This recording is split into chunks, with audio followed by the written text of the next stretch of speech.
Let's embark on a journey to the late 12th century, a time of crusades, political intrigue, and the ambitions of one Holy Roman Emperor, Henry VI. Henry VI hailed from the powerful Hohenstaufen family, a name synonymous with crusades. His father, Frederick I Barbarossa, had previously led an enormous army during the Third Crusade. However, Frederick's life took a different path, ending in his demise while en route to the Holy Land. The Third Crusade was marked by the participation of other notable figures, including Richard I of England and Philip II of France. Yet, despite their military prowess, the crusade did not culminate in the recapture of Jerusalem from Saladin, the Sultan of Egypt and Syria. In the years that followed Saladin's death in 1193, the Ayyubid dynasty he had established continued to hold sway over much of the Levant. Succession disputes plagued the dynasty, with three of Saladin's sons ruling in different regions, in addition to his brother Saif al-Adin, who vied for supremacy. These internal conflicts offered a glimmer of hope to the Crusaders. In this context, in Easter of 1195, Henry VI took a solemn vow to undertake a crusade to regain Christian control over the Holy Land. However, the emperor's motivation extended beyond the desire to recapture Jerusalem. In reality, Henry had a grander strategy in mind, involving the Byzantine Empire. Henry VI's crusade served as a military maneuver aimed at extracting a substantial sum of money from the Byzantine Emperor, Alexios III. The objective was to secure the Byzantine throne for Alexios, and the Holy Roman Emperor was willing to play a decisive role in this. Alexios III recognized the threat posed by Henry's ambitions and imposed a tax in 1197, known as the German tax, to raise the funds needed to secure his throne.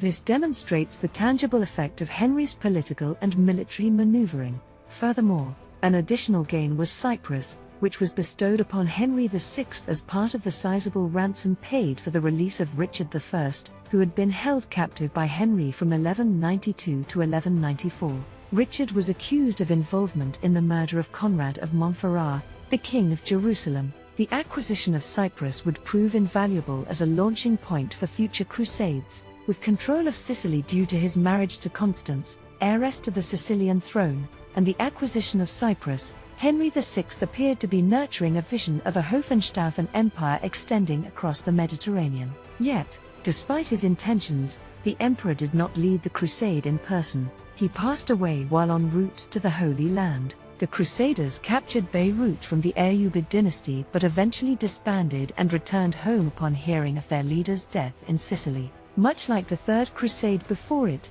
the German Crusade of 1197 was a missed opportunity, leaving us to ponder what might have been had a Holy Roman Emperor been able to oversee the campaign in person. Travel back to December 1195 and find yourself in the midst of an intriguing historical chapter. In the heart of Europe, at the Worms Cathedral, the Holy Roman Emperor, Henry VI, bestowed the cross of the Crusaders upon willing souls. This event marked the beginning of a grand enterprise, the German Crusade of 1197. With the blessing of Pope Celestine III, Henry VI set the wheels in motion for a grand expedition. He began assembling an army, drawing recruits from Germany, England, and France, with the majority hailing from German territories. The ranks included significant nobles like Duke Henry of Brabant, Count Henry of the Rhine-Palatinate, Duke Frederick of Austria, the Duke of Dalmatia, and the Duke of Carinthia. The departure date was set for Christmas 1196. The Crusaders commenced their journey from the North Sea coast and made a stopover in Portugal,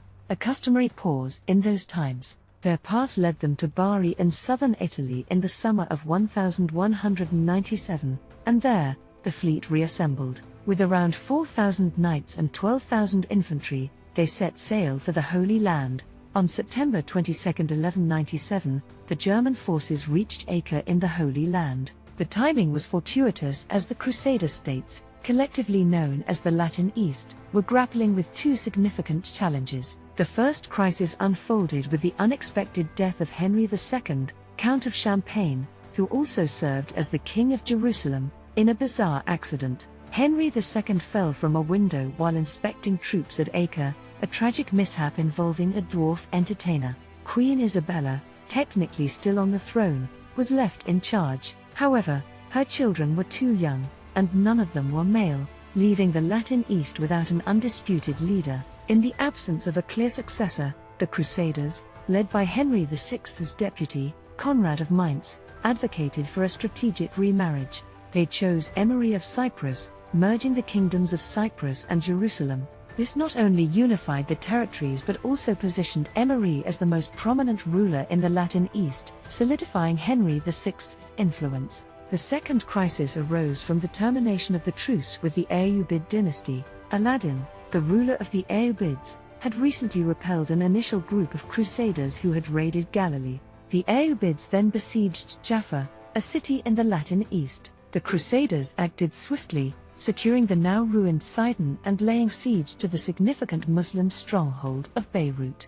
Meanwhile, Jaffa was left to face its fate for the time being. However, the turning point came when news of Henry VI's death in Sicily reached the Crusaders. The emperor had succumbed to malaria on September 28, 1197, tragically mirroring the fate of his father, who had also died en route to the Holy Land. In the absence of their leader and faced with uncertainty regarding the situation in Europe and the contested succession of Henry's 3-year-old son, Frederick, the Crusaders abandoned their siege of Torun on February 2, 1198. Most of the German army returned to their homeland. To salvage the situation, a truce was negotiated between Emery and Al-Adil, which would last for 5 years and 8 months, from July 1198 to 1204. The agreement stipulated that the Christians would retain control over Beirut while Jaffa would fall into Muslim hands. The death of Henry VI brought relief to Alexios III, the Byzantine emperor,